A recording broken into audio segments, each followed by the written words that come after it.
नमस्कार दोस्तों, मेरा नाम है विमल सिंह। बालाजी स्टडी अड्डा में आपका स्वागत है। बीटीसी डीएलएड फोर्थ सेमेस्टर के लिए जैसे कि हम इम्पोर्टेंट आपको वन लाइनर क्वेश्चन आंसर जो है वो करा रहे हैं एक मैराथन के रूप में। तो आपका जो पहला सब्जेक्ट है आरंभिक स्तर पर भाषा एवं गणित के पठन लेखन क्षमता का विकास, उसके अंतर्गत स्टार्टिंग के हमने आधे प्रश्न पहले पार्ट में देख लिए थे। बाकी सभी प्रश्न इस सेकेंड पार्ट में हम देख लेंगे। तो पिछला फर्स्ट पार्ट यदि आपने नहीं देखा है, साइड में आई बटन में आपको वीडियो मिल जाएगा। और आज बाकी बचे हम देखते हैं प्रश्न। ये हमारा सेकंड पार्ट जो है वो होगा। तो चलिए शुरू करते हैं। पहला प्रश्न कह रहा है कि एक अंक वाली संख्या से गुणा समझाइए। तो सिंपल सा है, आप सभी जानते हैं। जैसे यहाँ पर 22 को 4 से किसी भी संख्या को आप गुणा करके दिखा सकते हैं।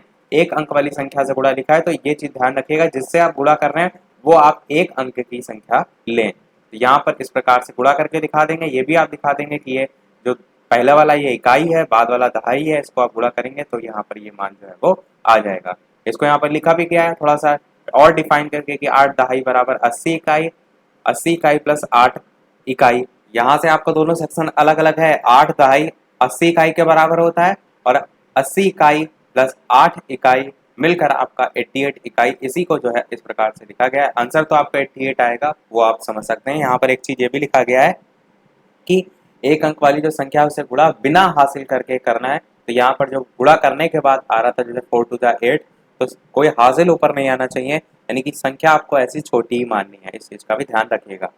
अगला प्रश्न है, तो दो अंकों वाली संख्या को दो अंकों की संख्या से किस प्रकार गुणा जो है वो किया जाता है। तो इसको हम इसी प्रकार दो अंकों वाली संख्या, एक 34 हमने ले ली, एक 25 ले ली। दोनों का आप आपस में मल्टीप्लाई करके, मल्टीप्लाई तो सभी को आता ही है। जो यहाँ पर चीजें ध्यान देने वाली वो ये सब है कि जैसे आप इकाई दहाई सैकड़ा ये सारी चीजें दर्शा रहे हैं तो उसको आपको दर्शाना है और नीचे पूरा लाइन वगैरह खींच के आंसर इस प्रकार से जितना भी आए उसको लिखना है। फिर ये जैसे गुणा किया आपने उसको लिखना भी है क्रियाविधि के अंतर्गत कि 34 जो है उसको पहले 5 इकाई जो है उससे जो है वो गुणा किया गया है। तो 34 जो है इसमें 5 से गुणा करेंगे तो 170 आएगा। उसको पहली पंक्ति में लिखेंगे इस प्रकार से। फिर 34 जो है इसको 2 से दहाई से गुणा किया गया, 68 आपका आया और उसको इकाई के स्थान पर मल्टीप्लाई लगाकर दूसरे की लाइन, मतलब कि आप जिस भी प्रकार से गुणा करें। यहाँ पर तो पूरा पूरा गुणा करके लिखा गया। आप 5 को पहले 4 से कीजिए, 5 को 3 से कीजिए, तो जिस प्रकार से करेंगे उसी प्रकार से आप लिखेंगे। इसी प्रकार मल्टीप्लाई लगा के 2 को 4 से, 2 को 3 से यहाँ लिखेंगे, लास्ट में जोड़ देंगे। अगला है प्रश्न, संख्या 10 को क्या कहेंगे। तो आप सभी जानते हैं संख्या 10 को दहाई कहा जाता है, वही आप लिख देंगे। 60 इकाई को क्या कहेंगे, तो 60 इकाई को 6 दहाई कहा जाता है। ये मैंने आपको बताया था कि एक दहाई जो है उसमें आपके 10 इकाई होते हैं। तो अगर यही आप बात करें 6 दहाई की तो उसमें 60 इकाई के बराबर हो जाएगा, उसी को यहाँ पर लिखा गया है। अगला 80 में कितनी दहाई होंगी, तो संख्या 80 में 8 दहाई होंगी। ऊपर वाले क्वेश्चन से आप समझ जाएंगे। अगला कह रहा है कि 3 अंकों की बड़ी संख्या लिखी है। तो आप समझ सकते हैं 3 अंकों की सबसे बड़ी से बड़ी संख्या कौन सी होगी, 999। क्योंकि अगर आप इससे ऊपर जाएंगे तो 1000 होगा, या 4 अंकों की हो जाएगी। तो सबसे बड़ी संख्या 3 अंकों की 999 होगी। सेम चीज अगर 3 अंकों की सबसे छोटी संख्या की बात करें तो आपकी 100 होगी, क्योंकि यही 3 अंकों की है। इससे नीचे जाएंगे तो 99 आपकी 2 अंकों की हो जाएगी। अगला देखिए लिखा है 2 अंकों की सबसे छोटी संख्या, तो आप क्या कहेंगे 10 होगी, क्योंकि 10 से आप नीचे जाएंगे 9, जो कि आपकी 1 अंक की संख्या हो जाएगी। अगला कह रहा है एक सैकड़े में कितनी दहाइयां होती हैं, तो आप क्या कहेंगे एक सैकड़े में 10 दहाइयां होती हैं। ये ऊपर वाले क्वेश्चन से आप समझ जाएंगे। अगला प्रश्न कह रहा है कि भाषा शिक्षण की मनोवैज्ञानिक समस्याएं क्या हैं, लिखिए। तो मनोवैज्ञानिक आधार पर प्रायः भाषा शिक्षण में कौन कौन सी समस्याएं देखने को मिलती हैं, उसको पॉइंट वाइज बताया गया कि पहला तो निरंतरता तथा धैर्य का अभाव, अरुचि यानी कि बच्चों का इंटरेस्ट ही ना बने। तीसरा व्यक्तिगत भिन्नता संबंधी समस्याएं भी देखने को मिलती हैं। शिक्षक द्वारा प्रेरित ना करना भी एक समस्या होती है। हीन भावना और संकोच की भी भावना होती है। और संप्रेषण की समस्या यानी कि कम्युनिकेशन, जो हम आपस में विचार का आदान प्रदान करते हैं उसी को संप्रेषण कहते हैं, तो उसकी भी समस्या होती है। तो भाषा शिक्षण में सभी चीजें जो है वो होती हैं। अब किसी के मन में आएगा कोई भी पॉइंट ले लीजिए, जैसे कि संकोच या हीन भावना का मतलब क्या है। तो भाषा शिक्षण में क्या होता है, जैसे कि आपको कोई चीज नहीं, आपको चीज पढ़ाई जा रही है, आपको नहीं समझ में आई, आप बैठे हैं क्लास में, आपने क्या सोचा कि अरे कोई नहीं पूछ रहा, हम क्या पूछें। तो एक संकोच की भावना आपके में आई, आपने नहीं पूछा, और वो भाषा शिक्षण में आपने वो चीज अगर नहीं सीखी तो आगे चल के कहीं ना कहीं वो ज्ञान अधूरा रह गया। इसी प्रकार व्यक्तिगत भिन्नता संबंधी समस्या में अलग अलग बच्चे हैं, अलग अलग क्षमता होती है, किसी को बहुत जल्दी समझ में चीज़ें आ जाती हैं, किसी में बहुत समय लगता है, किसी को बहुत जल्दी याद हो जाती हैं। तो ये भी तो अलग अलग समस्याएं लोगों को होती हैं, ऐसे आप लिख सकते हैं। अगला कह रहे हैं लेखन का अर्थ बताइए। 2016 के यहाँ से प्रश्न स्टार्ट हो गए प्रीवियस ईयर के, तो ध्यान से समझिए कि प्रीवियस ईयर में कैसे कैसे क्वेश्चन इस सब्जेक्ट से पूछे गए हैं। तो मन के भाव और विचारों के लिपिबद्ध करते हैं, तो इस प्रकार की अभिव्यक्ति को क्या कहते हैं? लेखन।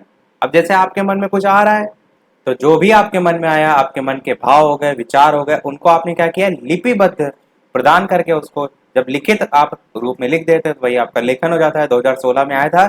आपको लेखन तो पता है क्या होता है, पर लिखना कैसे वो आपको समझना है। अगला है उच्चारण की दृष्टि से व्यंजन की 3 श्रेणियां लिखिए। तो आप कहेंगे स्पर्श व्यंजन, अंतस्थ व्यंजन, ऊष्म व्यंजन। तीनों के बारे में मैं बता चुका हूं इससे पहले वीडियो में, ये भी आपको पता होना चाहिए।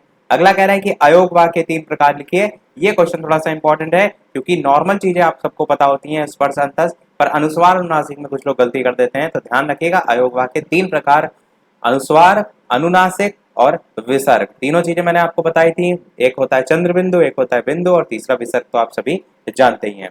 विकारी शब्द किसे कहते हैं? तो जिन शब्दों के प्रयोग लिंग, वचन और कारक के कारण अनुसार परिवर्तन आ जाता है, उन्हें हम विकारी शब्द कहते हैं।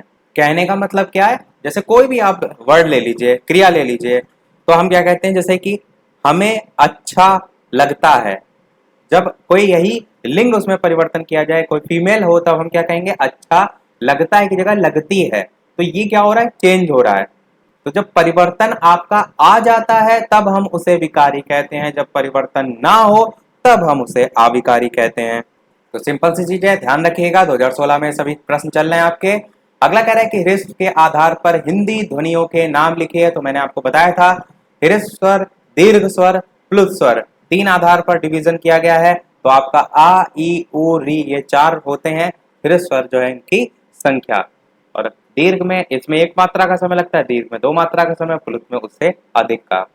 अगला प्रश्न कह रहा है कि बलाघात क्या होता है? ध्वनि विज्ञान के आधार पर स्पष्ट कीजिए। ये प्रश्न कल भी आया था, परंतु दूसरे तरीके से वहां पर पूछा गया था। तो बलाघात मैंने बताया था कि मूलतः शक्ति की वह मात्रा है जिसमें ध्वनि, अक्षर, शब्द या वाक्य का उच्चारण किया जाता है, और शक्ति आधिक्य के कारण ही अपेक्षिता अधिक बलाघात युक्त ध्वनि, अक्षर या शब्द आदि आसपास की अन्य ध्वनियां आदि से अधिक मुखर और शक्तिशाली होती हैं। और सिंपल सी लैंग्वेज में मैंने आपको बताया था कि आप कह सकते हैं कि कार्य, वस्तु आदि पर साधारण से कुछ अधिक बल देने का जब भाव होता है, नॉर्मल से जब अधिक बल देने का भाव होता है, तब वहां पर आपका बलाघात जो है वो होता है। ध्यान रखिएगा। वीडियो पसंद आ रहा हो, चीजें सब समझ में आ रही है, तो वीडियो को सभी लोग लाइक भी अवश्य कर दीजिएगा, ताकि इसी प्रकार अच्छे प्रश्न मैं आपको प्रैक्टिस कराता रहूं। टाइमिंग भी मैं बता देता हूं जिनको नहीं पता है, तो एक सुबह 11 बजे की है और शाम 8 बजे की है, 4th सेमेस्टर की टाइमिंग। और जो भी सेकंड सेमेस्टर के हैं उनके लिए दोपहर के 3 बजे की टाइमिंग है। शाम के 8 बजे आपकी इस समय इंग्लिश चल रही है। कोर्स आपका पूरा है इंग्लिश का, कंप्लीट लगभग हो चुका है, 1-2 क्लासेस रह गई हैं। इससे पहले मैथ की चल रही थी, मैथ का कोर्स मैं पूरा कंप्लीट करा चुका हूँ। और सभी सब्जेक्ट की प्लेलिस्ट भी आपको वीडियो के डिस्क्रिप्शन प्लेलिस्ट में मिल जाएगी। यदि ना मिले तो कमेंट कीजिएगा, मैं आपको दे दूंगा। प्रश्न आपका है, जीवा के आधार पर हिंदी ध्वनियों का वर्गीकरण करके उनके नाम लिखिए। तो जब जीवा के आधार पर बात की जाती है तो आपका समृद्ध, अर्धविवृत, विवृत और अर्ध समृद्ध, इस प्रकार से जो है वो डिवीजन किया जाता है। वैसे ये आपका जो लिखा हुआ है जीवा के आधार पर, ये इसमें नहीं आते हैं, ये आपका गलत दे रखा है। जीवा के आधार पर जब हिंदी ध्वनियों का वर्गीकरण आपसे पूछा जाए तब आपका 3 प्रकार से होता है। एक होता है आपका अग्रस्वर, एक होता है आपका मध्य स्वर, और एक होता है आपका पश्च स्वर। तीनों को समझिए। अग्र स्वर क्या होता है? जिन स्वरों के उच्चारण में जीभ का अगला वाला भाग काम करता है। जीवा के आधार पर जब डिवीजन करेंगे तो जीभ का ही तो मुख्यतः रोल होगा। तो अग्र स्वर में जिन स्वरों के उच्चारण में जीभ का अग्र भाग काम करता है उन्हें हम अग्र स्वर कहते हैं। जैसे कि आपका छोटी ई हो गया, बड़ी ई हो गया, ए हो गया और बड़ा ए हो गया, वो सब आपके आते हैं अग्र स्वर में। मध्य स्वर में क्या होता है? जिन स्वरों के उच्चारण में जीभ का मध्य भाग काम करता है, जैसे कि छोटा आ बोल के देखिए, अ, तो कहां से? जीभ के मध्य भाग से जो है आपका उच्चारण में हेल्प मिल रही है, तो आपका मध्य स्वर होता है। पश्च स्वर क्या होता है? पश्च मतलब ही होता है पीछे, यानी कि जिन स्वरों के उच्चारण में जीभ का पश्च भाग, पिछला भाग जो है, पीछे वाला भाग वर्क करता है, काम करता है, वो आपका पश्च स्वर में आते हैं। जैसे कि बड़ा या बड़ा नहीं, छोटा ऊ बड़ा ऊ दोनों ही आपके इसमें आएंगे, भी आएगा। ये सब इसी के अंतर्गत पश्च में आते हैं। तो बात करें जो यहाँ पर एग्जाम्पल में समृद्ध, अर्धविवृत, विवृत, अर्ध समृद्ध दे रखे थे, ये किस में आते हैं? तो ये आते हैं आपके मुख विवर, मुख विवर, मुख विवर या मुख द्वार आप कह सकते हैं, खुलने के आधार पर यह डिवीजन होता है मुख विवर या मुख द्वार के खुलने के आधार पर, जिसमें आपके चार टाइप होते हैं। एक होता है विवृत, जिसे हम कहते हैं ओपन, यानी कि जिन स्वरों के उच्चारण में मुख द्वार पूरा खुलता है, जैसे बड़ा आ बोल के देखिए तो आपका पूरा खुल रहा है, तो विवृत होता है।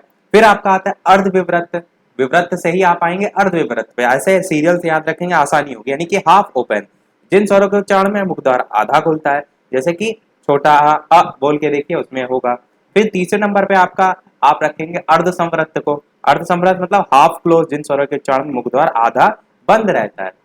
तो आपका ए और अ, यहाँ पर जो एग्जाम्पल दे रखे हैं इनको जरूर ध्यान रखिए। तो ए और अ हो जाएगा, तो ये आता है किसमें? अर्ध समृद्ध में। और इसी प्रकार अगर बात करें समृद्ध की, तो ये होता है क्लोज, जो कि आपका जिन स्वरों के उच्चारण में मुख द्वार लगभग बंद रहता है, जैसे कि आप छोटी ई बोल के देखिए, ई, बड़ी ई, ऊ, बड़ा ऊ, तो ये सब समृद्ध में एग्जाम्पल से बहुत पूछ रहा था। तो ये ध्यान रखिएगा, ये जो डिवीजन लिखा हुआ है ये मुख द्वार या मुख विवर के खुलने के आधार पर है। जीवा के आधार पर आपका अग्र स्वर, मध्य स्वर, पश्च स्वर होता है। और भी डिवीजन होते हैं, मैंने आपको बताया था, मात्रा, काल या उच्चारण काल के आधार पर जब आपसे डिवीजन कहा जाए तब आप कहेंगे, जो अभी हमने देखा था, हृस्व स्वर, दीर्घ स्वर और प्लुत स्वर, ये होते हैं मात्रा या उच्चारण काल के आधार पर। इसके अलावा एक और होता है ओठों की स्थिति के आधार पर, तो आप क्या कहेंगे? आवृत्तमुखी और वृत्तमुखी। आवृत्त मतलब जिन स्वरों के उच्चारण में ओठ जो होते हैं वो वृत्तमुखी या गोलाकार नहीं होते हैं, उन्हें हम कहते हैं आवृत्तमुखी या वृत्तमुखी में जिसमें हो जाते हैं गोलाकार। तो ये आपके सब अलग अलग तरीके से डिवीजन है। और एक और आता है, जब आपका हवा के नाक और मुंह से निकलने के आधार पर डिवीजन पूछा जाता है, तब आपका होता है निरानुनासिक और अनुनासिक। तो ये भी आपके इसमें होते हैं। अगला देखते हैं, री स्वर का उच्चारण स्थान जो है वो क्या है? तो आप सभी जानते हैं मूर्धा है। देखिए व्यंजन में तो सबको याद होता है, पर जो स्वर होते हैं क्वेश्चन यहीं से पूछ के आपको फंसाया जाता है। जितने भी स्वरों का वर्गीकरण उच्चारण स्थान के आधार पर है वो आपको अवश्य रटा होना चाहिए। जैसे कि कंठ से उच्चारण में आपका छोटा आ, बड़ा आ, आंगा, आहा, ये सारे आते हैं। तालु से में आपका छोटी, बड़ी आता है। मूर्धा में आपका री से ऋषि वाला आता है, जो कि यहाँ पर पूछ ही लिया गया है। और कंठ प्लस तालु दोनों का जब मिला देते तो कंठ तालव्य हो जाता है, जहां पर आपका ए और ए आता है। ये तो मोस्ट इंपॉर्टेंट है सभी एग्जाम के लिए। कंठ तालु या कंठ तालव्य आप कहेंगे तो ए और ए। और इसी प्रकार अगर बात करें कंठोष्ठ, यानी कि कंठ और ओष्ठ दोनों से मिलकर जब उच्चारण हो तब आप क्या कहेंगे? ओ और औ। ये आपका होता है कंठोष्ठ और ये आपका होता है कंठ तालव्य। हिंदी के लिए भी आपका ये महत्वपूर्ण है, क्योंकि हिंदी में भी आपके है और इस सब्जेक्ट में भी है, तो ध्यान रखिएगा। अगला देखते हैं ऊष्म व्यंजन क्या है। देखिए 2 बार पूछा गया, 2019 में भी, 16 में भी 2 बार रिपीट हुआ है। तो जिन वर्णों के उच्चारण में वायु उच्चारण स्थान से छूकर सीटी की ध्वनि के समान बाहर निकलती है वे ऊष्म व्यंजन कहलाते हैं। और सभी जानते हैं ऊष्म व्यंजन कौन कौन से होते हैं। तो 4 प्रकार के होते हैं। एक आपका श होता है, एक आपका य षटकोण वाला सा, एक ये वाला सा और एक आपका ह। अगला है अनुनासिक स्वर को परिभाषित कीजिए। तो जब स्वर केवल मुख से बोले जाते हैं तो उनका रूप साधारण होता है, परंतु जब नाक स्वर जो है वो नाक से बोले जाते हैं तो उनके ऊपर चंद्र बिंदु लगाए जाते हैं। ऐसे स्वर नाक से बोले जाने के कारण अनुनासिक कहलाते हैं, जैसे कि उंगली, आंधी आदि। एग्जाम्पल जरूर लिखिएगा, क्योंकि एग्जाम्पल आप नहीं लिखेंगे, अगर 1 नंबर का क्वेश्चन है तो आपको आधा ही नंबर मिलेगा। मेन आपका एग्जाम्पल ही होता है, इस चीज का ध्यान रखिएगा। अगला कह रहा है हलंत से क्या अभिप्राय है। तो हलंत से अभिप्राय आधा वर्ण या स्वर रहित वर्ण। जब किसी व्यंजन को स्वर रहित लिखना होता है तो आप हलंत जो है वो लिखते हैं। अच्छा एक चीज ये भी ध्यान रखिएगा, जो अभी मैंने ऊपर बताया है प्रकार, इसके बताए थे, ये जो जीवा के आधार पर, ये फर्स्ट पार्ट में भी क्वेश्चन आया था, वहां पर अलग अलग डिवीजन था, तो वहां पर भी करेक्ट कर लीजिएगा, ध्यान कर लीजिएगा, क्योंकि मैंने वहां पर जो उसमें लिखा था उसी के अकॉर्डिंग बता दिया था, पर जो एक्चुअल होता है वो मैंने यहाँ पर बता दिया है। बाकी आपको जो अपने हिसाब से सही लगे वो लिख सकते हैं। बाकी ये आपके डिवीजन उसी के आधार पर होता है, मुख द्वार या विवर, मुख विवर के आधार पर, और जीवा के आधार पर आपका अग्र स्वर, मध्य स्वर, पश्च स्वर होता है। चलिए मैं आपको दिखा भी देता हूँ। चलिए वो प्रश्न, ये जो है आपका कल प्रश्न पहले वाले पार्ट में आया था, हिंदी ध्वनियों का वर्गीकरण कीजिए जीवा के आधार पर और हृस्व दीर्घ के आधार पर। मैंने बताया था कि यहाँ पर ये तो मैंने बताया था कि हृस्व दीर्घ और उसके साथ साथ प्लुत भी होता है, जो कि यहाँ पर नहीं लिखा हुआ था, तो वो तो आपको याद ही रखना है। उसके साथ साथ ये जीवा के आधार पर आप ना करके क्या करिएगा, अलग अलग पूरा बता दीजिए। जैसे मैंने एक एक पॉइंट करके बताया कि मात्रा या उच्चारण काल के आधार पर हृस्व दीर्घ प्लुत, ऐसे ना लिखेगा हृस्व दीर्घ के आधार पर, इसमें थोड़ा सा अच्छे तरीके से नहीं लिखा है। मात्रा उच्चारण काल के आधार पर ये तीनों हो जाएंगे। जीभ के आधार पर आपका अग्र मध्य पश्च हो जाएगा।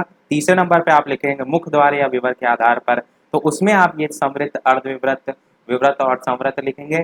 चौथा आप लिखेंगे जब होठों की आकृति के आधार पर, तो आवृतमुखी और वृत्तमुखी। और पांचवा आप लिखेंगे हिंदी ध्वनियों में ही हवा की, या कह सकते हैं हवा के नाक और मुंह से निकलने के आधार पर, तो निरनुनासिक और अनुनासिक। यहाँ पर तो देखिए हिंदी ध्वनियों का वर्गीकरण पूछा है, पर जो मैं आपको बता रहा हूँ ये स्वरों का वर्गीकरण है।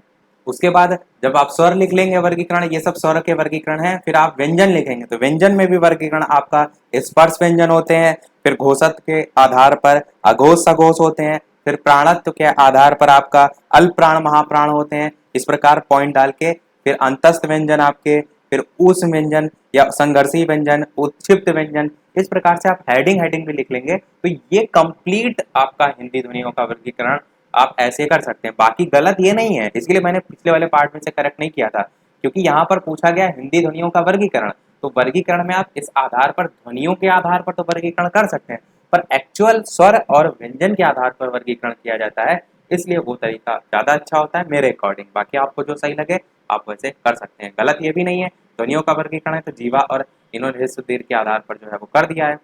चलिए देखते हैं अपना वही प्रश्न। तो हलंत तक हम पहुंच गए थे, हलन से क्या अभिप्राय है लिखिए। तो हलन से अभिप्राय है आधा वर्ण या स्वर रहित वर्ण। जब किसी व्यंजन को स्वर रहित लिखना होता है तो हम हलंत जो है वो लगाते हैं। इस टाइप से एग्जाम्पल देके भी मैंने कल बताया था, 2016 में क्वेश्चन आया था। अगला है अंग्रेजी वर्णमाला में कितने वर्ड होते हैं, तो आप जानते हैं 26 वर्ड होते हैं। अगला है चा वर्ग की ध्वनिया कितनी, नाम लिखिए। तो चा छा जा झा इया ये सब आपकी हो जाएंगी। अगला क्वेश्चन है गुणा में कौन कौन सी संक्रियाएं होती है लिखिए। तो गुणा में आपकी गुणनफल हो गया, गुणज हो गया, गुणक हो गया, ये सारी होती हैं। सस्वर पठन से आपका क्या समझते हैं, 2017 के यहाँ से क्वेश्चन स्टार्ट हो रहे हैं, 2016 के आपके समाप्त हो गए। तो स्वर रहित वाचन सस्वर वाचन कहलाता है, जिसमें आपका क्या हो, स्वर सहित, रहित नहीं, स्वर जिसमें हो। मौन वाचन मतलब जिसमें स्वर ना हो, तो तब वहां पर आप रहित का वर्ड यूज करेंगे। रहित मतलब ही होता है उसके बिना।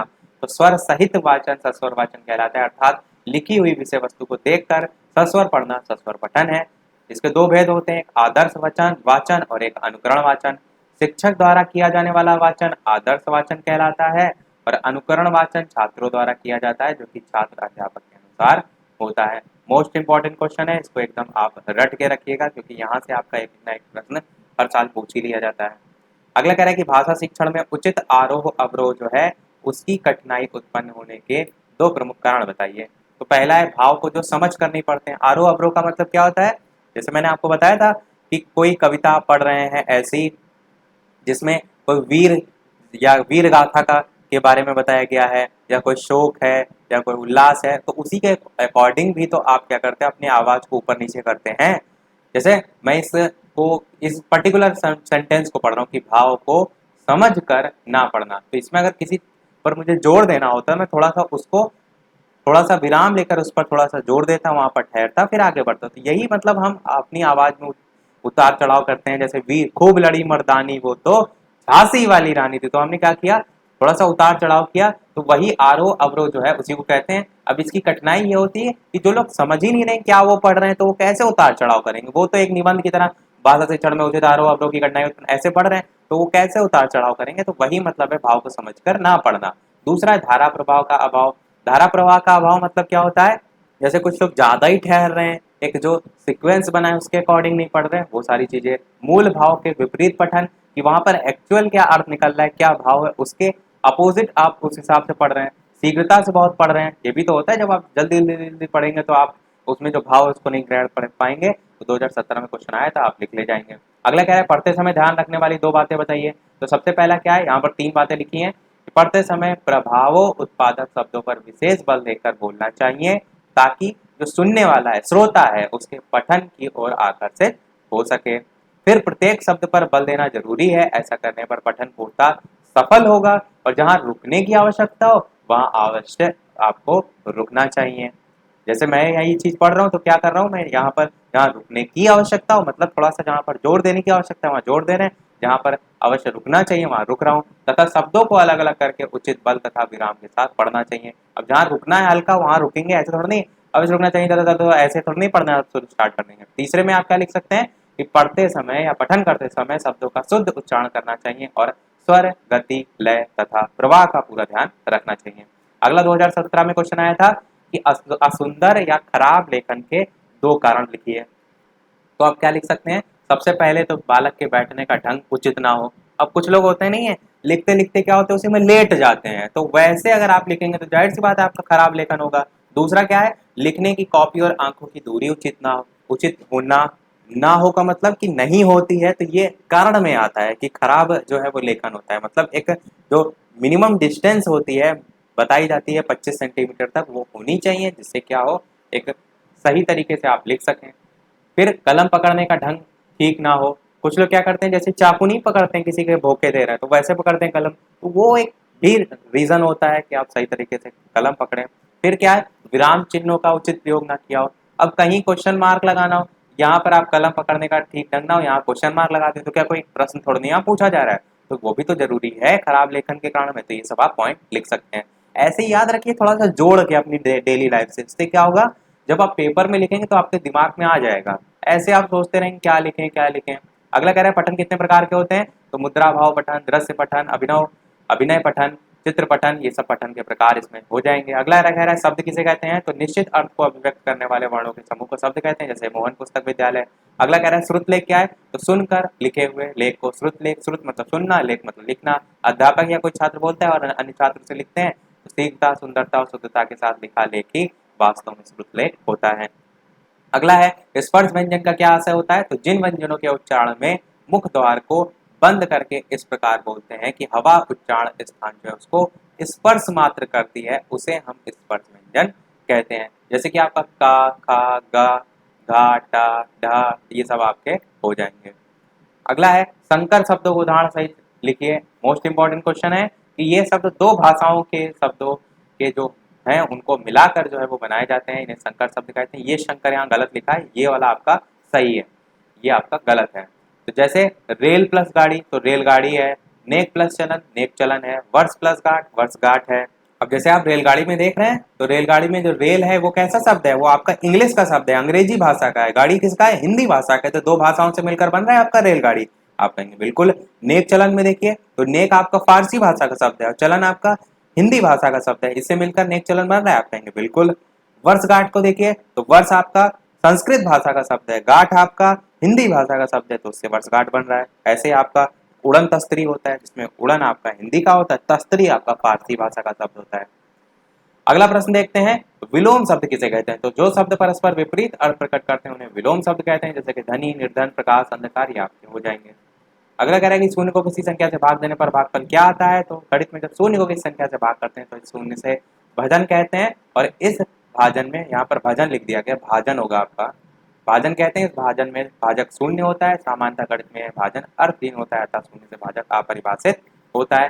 किसी भी संख्या को अगर आप जीरो से डिवाइड कर रहे हैं, ऊपर कोई भी संख्या हो, जैसे कि आप 100 ही मान लीजिए, तो मान इसका इनफाइनाइट आता है, यानी कि अपरिभाषित। अगला प्रश्न, वास्तविक मान किसे कहते हैं, तो किसी अंक का वह मान जो कभी नहीं बदलता है उसे वास्तविक मान कहते हैं। जैसे कि 235 में 2 का वास्तविक मान क्या है, 2 है। स्थानीय मान 200 है। स्थानीय मान निकालने के लिए क्या करते हैं, जितनी आपकी बाद में संख्या होती है उतने जीरो लगा देते हैं और वास्तविक मान में वही संख्या ही आपकी वास्तविक हो जाती है। अगला कह रहा है किसी संख्या को जीरो से गुणा करने पर गुणनफल शून्य प्राप्त होता है, उदाहरण दीजिए। कोई संख्या को आप गुणा करके दिखा सकते हैं। 2017-19 दो बार देखिए पूछा गया था, इतना सरल था क्वेश्चन। अगला है संख्या 41,325 और 7,061 की तुलना कीजिए। तो पहली संख्या जो है इसमें अंकों की संख्या 5 है, दूसरे में आपकी 4 है, तो इस संख्या को यहाँ पर ग्रेटर दिखा दिया कि ये संख्या जो है इससे बड़ी है। इसी प्रकार इसको दूसरे तरीके से अथवा करके भी दिखा दिया कि इसको पहले लिख दिया, बाकी बड़ा तो तब भी वही संख्या वही रहेगी। अगला है 12 पेंसिल है, प्रत्येक बच्चे को 2-2 पेंसिल जो है वो दी गई, कितने बच्चों को पेंसिल मिली। अब टोटल यहाँ पर आप x मान के कर सकते हैं। वैसे अगर आप देखें तो 12 पेंसिल हैं और प्रत्येक बच्चे को 2-2 मिली, 2 से आप डिवाइड कर देते तो आपका 2 छंग 12 हो जाएगा, 6 आ जाएगा। करेंगे कैसे, माना बच्चे x पेंसिल 12, प्रत्येक बच्चे को 2 पेंसिल मिली, तो 2x इंटू 2 बराबर 12, x की वैल्यू निकालेंगे तो 6 बच्चों को मिली। अगला है पठन शिक्षण की ध्वनि साम्य विधि लिखी है, तो इस विधि के प्रयोग द्वारा एक जैसी ध्वनि के जो वर्ण होते हैं उनका ज्ञान एक साथ दिया जाता है, जैसे कि राम, काम, शाम, आम, दाम आदि। देख रहे हैं आपकी एक जैसी ध्वनि है, आप कहेंगे बिल्कुल। इस विधि में बालकों को पढ़ने के प्रति रुचि जागृत करने के लिए चित्र प्रणाली के माध्यम से भी अध्ययन कराना उपयोगी होता है। अगला कह रहे हैं कि व्यंजन वर्णों को लिखिए, तो स्पर्श व्यंजन, अंतस व्यंजन, ऊष्म व्यंजन, संयुक्त व्यंजन, ये सभी आपके प्रकार होते हैं। 2018 के क्वेश्चन यहाँ से स्टार्ट हो गए, 17 के आपसे समाप्त हो गए। अगला कह रहे हैं शब्द किसे कहते हैं, तो निश्चित अर्थ को अभिव्यक्त करने वाले वर्णों के समूह को शब्द कहते हैं। सरल सा क्वेश्चन है। निषेधात्मक या निषेध सूचक वाक्य कहते हैं जिस क्रिया में निषेध का ज्ञान होता है, यानी कि निगेटिव हम कहते हैं इंग्लिश में, वही है यहाँ पर। तो निषेध सूचक वाक्य कहते हैं जैसे वह प्रतिदिन व्यायाम नहीं करता है। अगला है अंतस्थ व्यंजन, यारा लाभा, देखिए 2 बार आया 2019-18 में। विलोम शब्द किसे कहते हैं, जो विपरीत अर्थ प्रकट करें, जैसे कि अधिक का न्यून, असली नकली, अर्थ अनर्थ, आज्ञा अवज्ञा। पर्यायवाची किसे कहते हैं, जिसका पर्याय का अर्थ ही होता है दूसरा अर्थात पर्यायवाची का अर्थ हुआ उस अर्थ का बोधक दूसरा शब्द, जैसे अग्नि का आग होता है, अनल का पावक, मतलब अग्नि का आग अनल पावक होता है, अनुपम का अनोखा होता है, अद्भुत, अनूप, अनन्य, ये सब अनोखा यानी कि अनुपम के होंगे। ये अनुपम जो है इसका यहाँ पर लिखा है, अग्नि का लिखा है, ये सारे इसके हैं और ये सारे इसके हैं। 2018 में अगला प्रश्न है ज्ञानार्जन और ज्ञान वृद्धि के प्रमुख स्रोत। तो क्या स्रोत है, सबसे मेन तो स्रोत पठन ही है, पुस्तकें और पत्र पत्रिकाएं हैं, इंटरनेट है, पढ़ने से भी ज्ञानार्जन होता है, ज्ञान वृद्धि भी होती है। अगला देखते हैं प्रश्न, संकर शब्दों को उदाहरण सहित लिखिए। तो अभी मैंने ऊपर बता दिया था, देखिए क्वेश्चन ये भी रिपीट हुआ है। तो 2 अलग अलग भाषाओं से जैसे बनते हैं वो आपके हो जाते हैं संकर शब्द। विराम चिन्हों संबंधी समस्या का प्रमुख कारण लिखिए, तो वो भी आपको पॉइंट वाइज मैंने ऊपर बताए थे। यहाँ पर एक बार देख लेते हैं, विराम चिन्ह होता क्या है, रुकना ठहरना, अपने भाव को प्रकट करने के लिए भाषा बोलते समय अथवा लिखते समय कुछ स्थानों पर रुकना पड़ता है। अगर बिना रुके ही अपनी बात को कहते हैं सुनने वाले को समझ में ही नहीं आएगा, कई बार अर्थ का अनर्थ भी हो जाता है। इसी प्रकार लिखते हुए विराम चिन्हों के प्रयोग से न केवल भावों में स्पष्टता आती बल्कि उसका प्रभाव और सौंदर्य भी बढ़ जाता है। जैसे उदाहरण था, ये आपका मोस्ट इंपॉर्टेंट उदाहरण हो जाएगा जब भी आपको विराम चिन्ह समझाना हो। रोको मत जाने दो, इसमें यहाँ पर आप कॉमा लगाएंगे तो आप क्या पढ़ेंगे, इसे रोको मत जाने दो, मतलब कहने का क्या है, उसे रोको मत जाने दो, यहाँ से ये अर्थ निकल रहा है। अब इस वाक्य में कहीं पर भी विराम नहीं है, जिससे इसके 2 अर्थ प्रकट होते हैं, पहला रोको मत जाने दो और दूसरा रोको मत जाने दो। यानी कि आप क्या करेंगे, दोबारा इसको ही लिखेंगे, तो रोको मत के बाद कॉमा लगाएंगे, तब आप क्या पर रुकेंगे, रोको मत जाने दो। तो एकदम क्या हो रहा है, अर्थ बदल रहा है। मैं फिर से एक बार बता देता हूँ कहने का मतलब क्या है, बाकी इनका ये एक्सप्लेनेशन को ना पढ़िए, ऐसे समझिए मेरी बात को कि ये सेंटेंस आप लिखिए रोको मत जाने दो, आप इसे कॉमा यहाँ पर पढ़ेंगे जब कि रोको मत जाने दो, मतलब कोई जा रहा उसे रोको मत जाने दो, और यही आप इस कॉमा को आप क्या करें, मत के बाद लगाएं, यहाँ से हटा दें, तब आप क्या पढ़ेंगे इसे कि रोको मत उसे जाने दो। यहाँ पर उसे नहीं भी है तब भी अर्थ क्या निकल रहा है, रोको मत जाने दो। तो कहने का मतलब ये कि विराम चिन्ह के बदलने से पूरा वाक्य का अर्थ ही बदल जाता है, इसको आप लेकर लिख सकते हैं। अगला है देवनागरी और अंतर्राष्ट्रीय अंक जो है उनको लिखिए, तो इस प्रकार से आप हिंदी की गिनतियां और इस प्रकार से जो है नॉर्मल गिनतियां अंतर्राष्ट्रीय अंक लिख सकते हैं। इनको लिखने को देख लीजिएगा एक बार कि एक ऐसे लिखा है, 2 3 4 5 इस प्रकार 6 7 8, क्योंकि हिंदी की गिनतियां बहुत लोगों को नहीं आती हैं। आरोही क्रम को लिखिए, तो आरोही क्रम में इस प्रकार से संख्या है, आरोही मतलब क्या होता है, संख्या छोटी से लेकर बढ़ते क्रम में लिखना है। तो सबसे छोटी संख्या यहाँ पर 8 है, फिर 9 है, फिर 10, फिर 11 12 13 14 16, ऐसे आप लिख लेंगे। इनमें पूछा गया है अंकों की तुलना करना है, तो इसमें यहाँ पर अंतर निकाल दिया गया है, वहां पर बड़े छोटे के आधार पर लिख दिया गया था, तो आप तुलना के आधार पर दोनों में से ही चीज कर सकते हैं या दोनों करके दिखा सकते हैं। अगला कह रहा है अवधारणा या संबोध निर्माण हेतु क्या आवश्यक है, तो क्या आवश्यक है, बालकों की समझ उन्हें ठोस मूर्त और अन्य वस्तुओं के माध्यम से कराएं, क्योंकि ठोस और मूर्त वस्तुओं से ज्ञात जो कार्य है वो करते समय बच्चों को की कई इंद्रियां एक साथ सक्रिय होती है, जिससे सीखना आपका आसान हो जाता है। और देखते भी हैं शिक्षण में आपकी विधि भी है मूर्त से अमूर्त की, और सबसे पहले कोई भी चीज आप सिखा रहे हैं तो बच्चे को वो स्पष्ट दिखाइए, उसके आंखों के सामने लाइए। आप गमला पढ़ा रहे हैं तो गमला उसके सामने लाइए, जिससे वो देखे कि क्या होता है गमला, उसके बाद उससे रिलेटेड वो चीजें आप उसको बताइए जो उसके समक्ष नहीं है। तो मूर्त से अमूर्त यही होता है।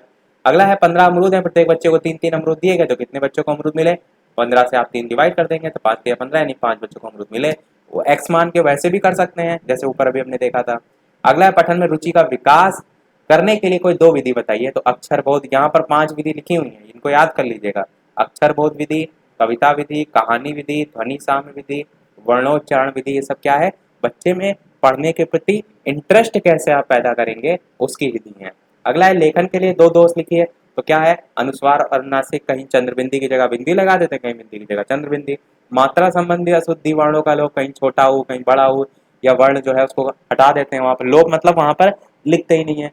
संयुक्त वर्ण संबंधी दोष भी आपको यहाँ एक दो के बाद चार लिख दिया, ये तीन होगा ये चार होगा।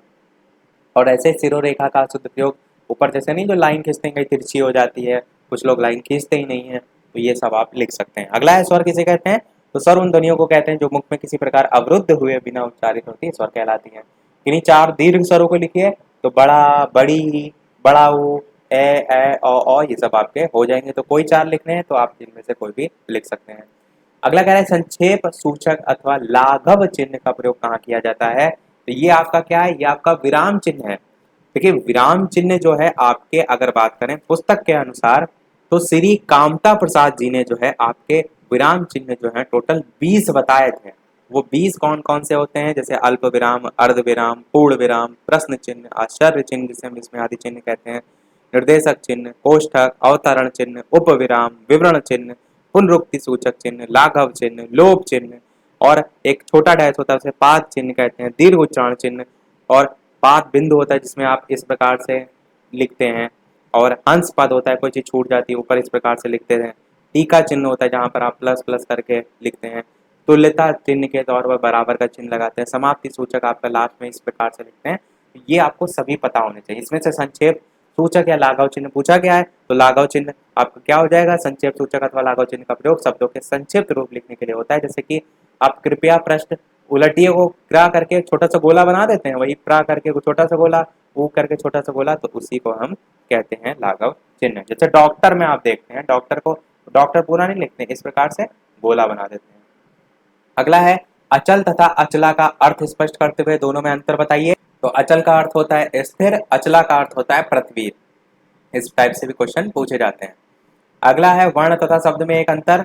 तो वर्ण भाषा की सबसे छोटी इकाई है, वर्ण को अक्षर भी कहा जाता है, शब्दों की उत्पत्ति वर्ण से होती है, निश्चित अर्थ को व्यक्त करने वाले वर्णों के समूह को शब्द कहते हैं। तो आसानी से आप डिफरेंस बता सकते हैं, आपको यहीं से समझ में आ रहा है। वर्ण आपका एक टोटल, जैसे अचल लिखा है ये आपका वर्ण है, और अचल पूरा आपका जो है वो शब्द है। अगला है दो सैकड़ा, तीन दहाई प्लस एक इकाई मिलकर कौन सी संख्या बनाएंगे, दो सैकड़ा मतलब 2 गुणे 100, और तीन आपका जो दहाई है यानी 3 गुणे 10, और एक इकाई यानी कि 1 गुणे 1, तीनों को जोड़ देंगे 231 बनेगा, 2018 में आया था। 6 का स्थानीय मान, ये वाला प्रश्न मैंने पिछले वाले वीडियो में आपसे पूछा था कि 6 3 6 6 8 संख्या में प्रत्येक 6 का स्थानीय मान क्या होगा। तो इस प्रकार से 8 का तो 8 रहेगा, 6 का 60 हो जाएगा, इसके बाद जितनी संख्या उतने जीरो लगा देते हैं। इसी प्रकार 3 जो है उसका 300 हो जाएगा, इस प्रकार 6 का 6000 हो जाएगा। इसमें संख्या में प्रत्येक 6 का स्थानीय मान अलग अलग इस प्रकार से लिखने को कहा गया था। वैसे क्या करते हैं, जैसे दो 6 आ रहे होते हैं तो हम उनको दोनों को जोड़ देते हैं, तो ये आपका 6000 आ रहा है, ये आपका 60 आ रहा है, तो 6060 जोड़कर आपका आ जाएगा। ये भी आप तरीका अपना सकते हैं। अगला कह रहा है 169,679 को हिंदी भाषा में लिखिए। तो 1,69,679, तो ये भी आपको हिंदी की गिनतियां आनी चाहिए, आपके कोर्स में है। अगला कह रहा है कि 48 सेब 4 बच्चों में बांटे गए, प्रत्येक बच्चे को कितने सेब मिले। अच्छा, इस टाइप का प्रश्न आपने 2017 में भी देखा, 2018 में भी देखा, 2019 में भी देखा। क्या करना था, जो 48 टोटल सेब है, 4 4 बच्चों में आप बांटेंगे तो 4 से डिवाइड ही तो कर देंगे, तो 12 आपका आ जाएगा। बहुत ही साधारण सा क्वेश्चन है, गलती ना करिएगा। कभी कभी क्या होता है, थोड़ा सा घुमा दिया जाता है, तो क्वेश्चन को ध्यान से समझ जरूर लीजिएगा। लगातार 3 साल में क्वेश्चन पूछा गया है, तो 2020 में भी पूछे जाने के पूरे पूरे चांस रहते हैं। 2018 के क्वेश्चन समाप्त हो चुके हैं, 2019 के आपके शुरू हो गए हैं। अवरोही क्रम क्या होता है, बड़े से छोटा अवरोही, बड़े से छोटा, तो ये संख्या दे रखी है, इसमें सबसे बड़ी संख्या 9 है, सबसे पहले लिखेंगे, फिर उससे छोटी 8, उससे छोटी 7, उससे छोटी 6, फिर 5 3, इस प्रकार से हो जाएगा। अगला कह रहा है संख्या किसे कहते हैं, उदाहरण सहित लिखिए। तो इकाई या इकाइयों का मेल संख्या कहलाता है, अथवा कोई भी इकाई जितनी बार ली जाती है वही संख्या होती है। कोई भी संख्या जो 10 अंकों की सहायता से लिखी जाती है वे अंक है। यहाँ पर आप इस प्रकार से लिख सकते हैं, एग्जाम्पल में कोई संख्या लिख सकते हैं। अगला है गणित की संख्याओं में शून्य का महत्व क्या होता है। तो शून्य को लेकर आप लिख सकते हैं, 2019 में देखिए पूछा गया था कि किसी भी संख्या को लिखते समय यदि इकाई, दहाई, सैकड़ा आदि के स्थान पर कोई भी अंक नहीं है तो उसकी जगह शून्य हम लिखते हैं। जैसे यदि संख्या 8012 है तो इस अंकों में आप 812 नहीं लिखते हैं, उसकी जगह 0 लिखते हैं, इकाई, दहाई, सैकड़ा की जगह। शून्य का इतिहास क्या है कि यह निश्चित रूप से ज्ञात नहीं, शून्य का आविष्कार कब और किसने किया, परंतु वैदिक काल 1000 ईसा पूर्व तक में इसका आविष्कार माना जाता है। शून्य का आकार गोला है, इस टाइप से थोड़ा सा आप लिख सकते हैं। ये भी लिखा है कि शून्य के बारे में ब्रह्मगुप्त ने सर्वप्रथम 30 वर्ष की आयु में ब्रह्मस्फुट सिद्धांत में शून्य की परिभाषा दी थी। आ माइनस आ बराबर 0। इस प्रकार से शून्य के बारे में ब्रह्मगुप्त जो है उनका योगदान सराहनीय है। शून्य के साथ जोड़, घटाना, गुणा, भाग सभी क्रियाओं को अच्छी प्रकार समझाया है। यहाँ पर आप शून्य का जोड़ दिखा सकते हैं, माइनस दिखा सकते हैं, मल्टीप्लाई दिखा सकते हैं, भागफल दिखा सकते हैं, सारी चीजें। और शून्य एक आपकी परिमेय संख्या होती है, इस चीज को भी आप दिखा सकते हैं। अगला, 2 अंकों वाली संख्या को 2 अंकों वाली संख्या से किस प्रकार गुणा किया जाता है, उदाहरण के द्वारा समझाइए। तो 54 को 25 से गुणा करेंगे तो यहाँ पर आप गुणा तो सभी को आता है, बस आप करके इस प्रकार से दिखा देंगे। और चाहें तो आप इसकी जो क्रिया विधि है उसको भी यहाँ पर लिखकर बता सकते हैं। और ये हमारा जो है वो लास्ट प्रश्न है इस वीडियो का। और वीडियो को अभी तक आपने लाइक ना किया और इतनी अच्छी अच्छी इंफॉर्मेशन हम आपको प्रोवाइड करा रहे हैं, तो एक लाइक तो वीडियो पर आपका बनता ही है। सभी लोग वीडियो को लाइक अवश्य कर दीजिएगा। आप ही के लिए यहाँ पर दिन रात मेहनत की जा रही है, इतने बड़े बड़े वीडियो बनाए जा रहे हैं ताकि आप कम समय में ज़्यादा से ज़्यादा रिवाइज कर सकें। तो एक लाइक तो आपका वीडियो पर बनता ही है। अब एक प्रश्न आपके लिए भी, जैसे कि सभी वीडियो में हम आपसे एक न एक प्रश्न पूछते हैं, तो इस वीडियो का प्रश्न ये है कि जो व्यंजन है, व्यंजनों को अगर बात की जाए उच्चारण की दृष्टि से तो कितने भागों में जो है वो बांटा गया। ये आपका प्रश्न इसी सब्जेक्ट में जो है वो सन 2016 में पूछा गया था। एमसीक्यू जब मैं करा रहा था, यानी कि महत्वपूर्ण बहुविकल्पीय, तो मैंने ये बताया भी आपको था। ए ऑप्शन वहां पर दे रखा था 2 भागों में, बी ऑप्शन आपका दे रखा था 3 भागों में, सी ऑप्शन दे रखा था 4 भागों में, और डी ऑप्शन दे रखा था आपका 5 भागों में। तो सभी लोग अपना उत्तर वीडियो के मेन कमेंट में अवश्य बताइएगा। और यदि आपको पता है कि कौन कौन से वो भाग हैं तो वो भी आप टाइप करके बता सकते हैं। इसी के साथ ये हमारे सब्जेक्ट के भी सभी बहुविकल्पी जो है वो समाप्त हुए, यानी कि बहुविकल्पी के साथ साथ आप कहेंगे वन लाइनर मैराथन के भी, क्योंकि बहुविकल्पी तो हम पहले ही करा चुके हैं। तो इस सब्जेक्ट के सभी वन लाइनर क्वेश्चन आंसर जो है वो समाप्त हुए। आज के वीडियो में इतना ही। कल इसी समय यानी कि सुबह 11 बजे जो नेक्स्ट आपका जो सब्जेक्ट है उसके हम वन लाइनर मैराथन के रूप में देखेंगे, और कंप्लीट प्लेलिस्ट आप इससे पहले की वीडियो जो है वो वीडियो के डिस्क्रिप्शन में आप देख सकते हैं। तो आज वीडियो में इतना ही। वीडियो पसंद आया हो लाइक अवश्य कीजिएगा, चैनल पर नए हो तो सब्सक्राइब जरूर कीजिएगा। चलिए मिलते हैं अगले वीडियो में नए टॉपिक के साथ। तब तक के लिए नमस्कार। Thank you for watching.